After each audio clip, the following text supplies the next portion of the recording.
നമസ്കാരം. കേരളം ഏറെ ആകാംക്ഷയോടെ കാത്തിരുന്ന ആ വലിയ ജനവിധിയുടെ കൃത്യമായ കണക്കുകളുമായിട്ടാണ് ഇന്ന് ഞാൻ എത്തിയിരിക്കുന്നത്. കേരളത്തിലെ പ്രമുഖ മണ്ഡലങ്ങളിലെ അട്ടിമറികളും തമിഴ്നാട്ടിലെ രാഷ്ട്രീയ മാറ്റങ്ങളും ഉൾപ്പെടെയുള്ള എല്ലാ വിവരങ്ങളും നമുക്ക് വിശദമായി പരിശോധിക്കാം.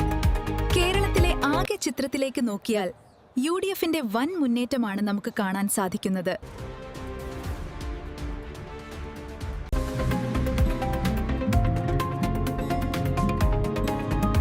ഭരണവിരുദ്ധ വികാരം ആഞ്ഞടിച്ച തെരഞ്ഞെടുപ്പിൽ UDF സെഞ്ചുറി തികച്ച് അധികാരം ഉറപ്പാക്കുന്ന കാഴ്ചയാണ് നാം കാണുന്നത്. പാലക്കാട്ട് ജനങ്ങൾ ഇത്തവണ മാറ്റത്തിന് കൈകൊടുത്തു. INC സ്ഥാനാർത്ഥിയായ നടൻ രമേശ് പിഷാരടി തിളക്കമാർന്ന വിജയം നേടി. എന്റെ പ്രിയപ്പെട്ട നേതാവിനും പാർട്ടിക്കും ഹൃദയം നിറഞ്ഞ ആശംസകൾ. അഖിൽ മാരാർ പ്രധാന സ്ഥാനാർത്ഥികളിൽ നിന്നും ഏറെ പിന്നിലായാണ് ഫിനിഷ് ചെയ്തത്. നിലപാടുകളുടെ രാജകുമാരൻ. വോട്ടിന് ശേഷമുള്ള ചില പ്രസ്താവനകൾ സോഷ്യൽ മീഡിയയിൽ വൈറലായിരുന്നു.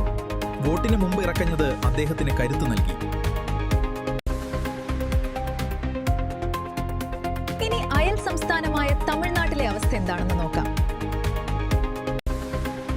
TVK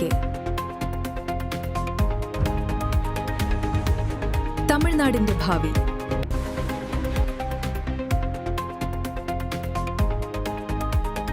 TVK തമിഴ്നാട് രാഷ്ട്രീയത്തിൽ നിർണായക ശക്തിയായി മാറിയിരിക്കുകയാണ്. കേരളത്തിലെ UDF തരംഗവും തമിഴ്നാട്ടിലെ TVKയുടെ മുന്നേറ്റമാണ് ഈ തെരഞ്ഞെടുപ്പിലെ പ്രധാന വിശേഷങ്ങൾ. ഇതിനെക്കുറിച്ചുള്ള നിങ്ങളുടെ അഭിപ്രായങ്ങൾ താഴെ കമന്റ് ചെയ്യുക. കൂടുതൽ വാർത്തകൾക്കും വിശകലനങ്ങൾക്കുമായി ഈ ചാനൽ സബ്സ്ക്രൈബ് ചെയ്യാൻ മറക്കരുത്. നന്ദി.